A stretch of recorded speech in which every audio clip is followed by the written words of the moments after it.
एक बात तो सच है कि जब तक आप बाहर नहीं निकलोगे तब तक कुछ भी नहीं सीखोगे। घर बैठे बैठे एक जगह में रह के आप कुछ भी नहीं सीख सकते।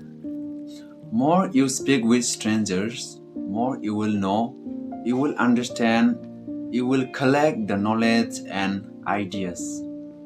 जों बायरायाव ओंखारोब्ला गोदान गोदान मानसिजों रायज्लायोब्लासो जों गोबां मोनथिनो थाखाय हायो।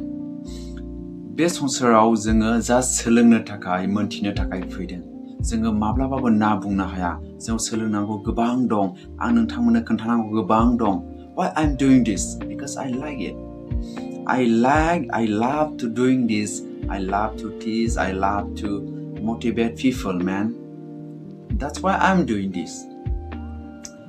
आङो मिन्थियामोन, नोंथाङा साननो जानो हागौ, आङो गोबां रोंगौ, आङो गोबां मोनथिगौ, आं गोबां रोंगौ, but this is not enough, man. जेब्ला जोङो बाहाराव ओंखारो, गुबुन मानसिफोरजों रायज्लायो, गुबुन मानसिफोरजों जोङो डिसकास खालामनो चान्स लायो, more you will know the knowledge, more you will collect all the ideas, all the stuff you will collect. नोंथाङा बिजाबाव फरायनायजों माबा मोनसे ससियेल मिडियायाव नायनायजों this is not enough. बेनिखायनो जेब्लायबो जोङो गुड लिसनार जानांगौ, गुबुननि बाथ्राफोरखौ खोनासंनो हाग्रा जानांगौ। जों गुड लिसनार जायोब्ला there is so many advantages for good listener. Good listener जायोब्ला गोबां फायदा दं। मानो होनना बुङोब्ला खायसे मानसिया ओरैबायदि बिसोरो they are not available for listening other words.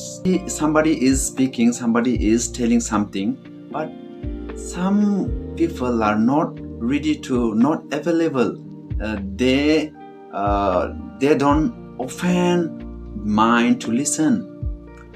बेनिखायनो बिसोर बायदिया limited जायो.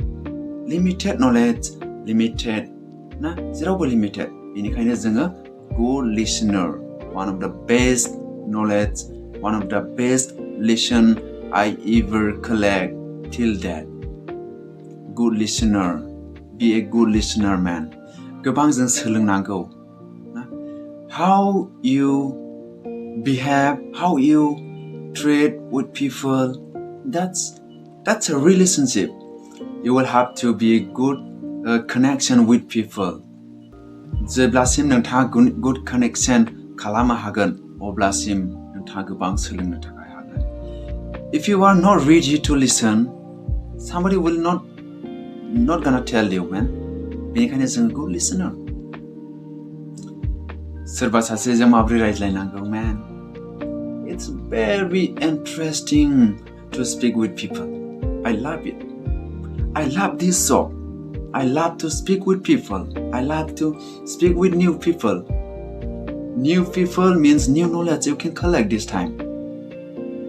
जोङो ready जा. And one of the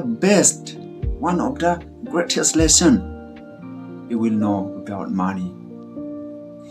You speak about money, they will share what they have the idea about money. You will know how he is playing with money.